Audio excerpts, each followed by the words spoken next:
So can sheep stay in polywire? That's a question that I get a lot of times.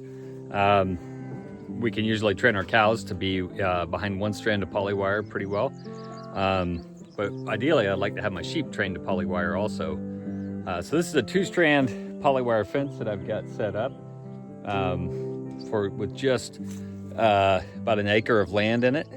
And we don't have any permanent fence anywhere inside of here. There's also no water, so we've got to move the water wagon in.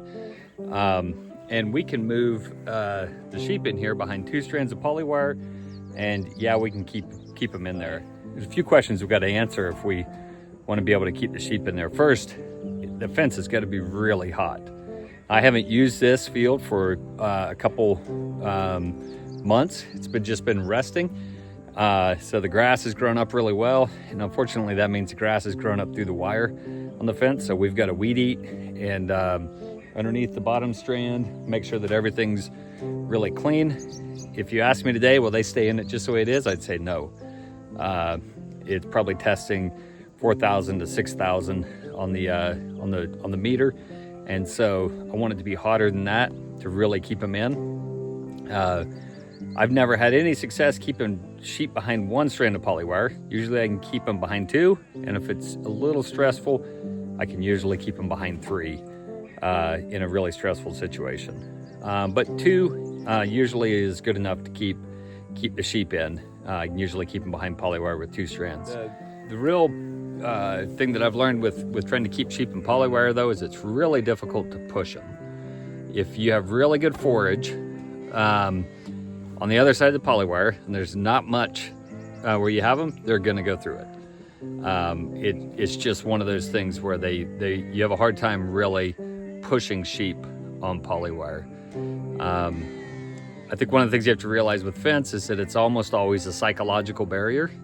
You know, we put bulls into wire fence. They want to, they can get out. Our hope is they just don't want to get out. And so what you really want to do is psychologically make it so that they don't want to get out and then never learn they can get out.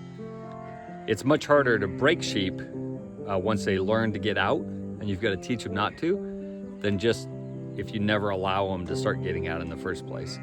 So the rules I have, we don't push them.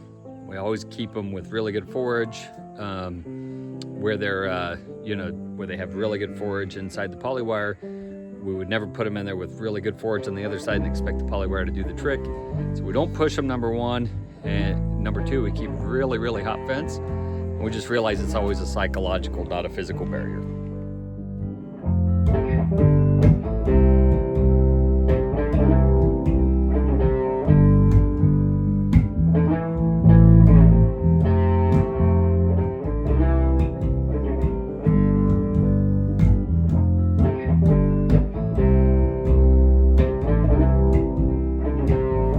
What I find is that the biggest issue is usually sheep going under, not over.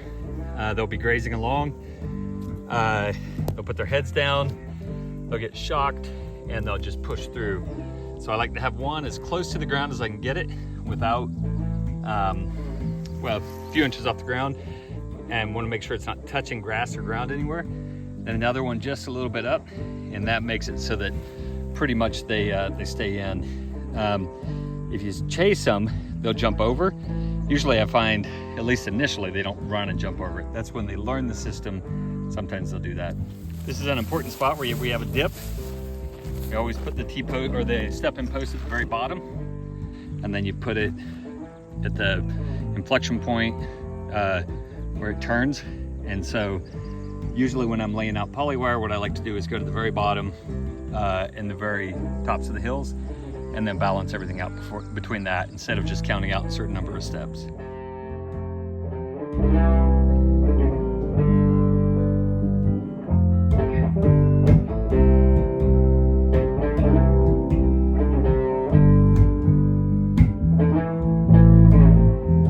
Corners I always do T-post with the electric insulators. That lets us put a lot of tension. I think really tight fences stay hot longer.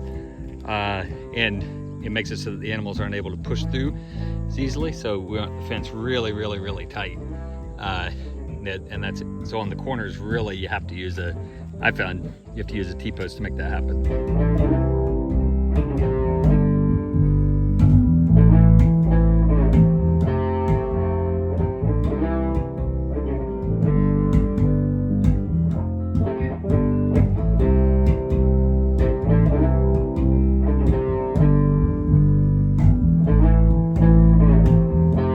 the issues we have a lot.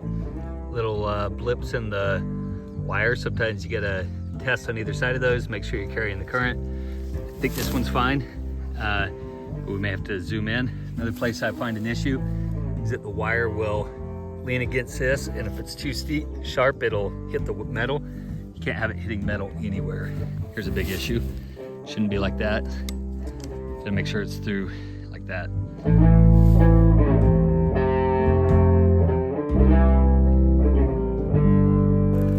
This is definitely a spot where we got an issue. See, we're down to just that wire. So we're gonna have to come back and tie this, but we gotta go to the end and get a little bit of slack. We'll come back and tie this right here. That's a big issue.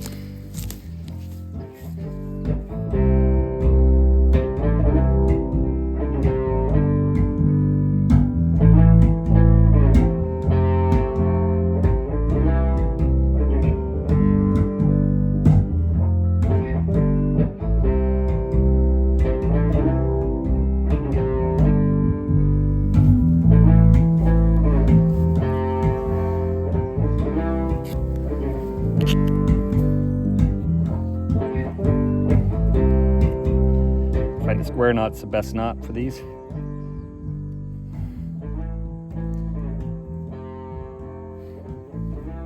we go. Should be it. I think that wire's about done. All right, so we got it all cleaned up. See how much better it is.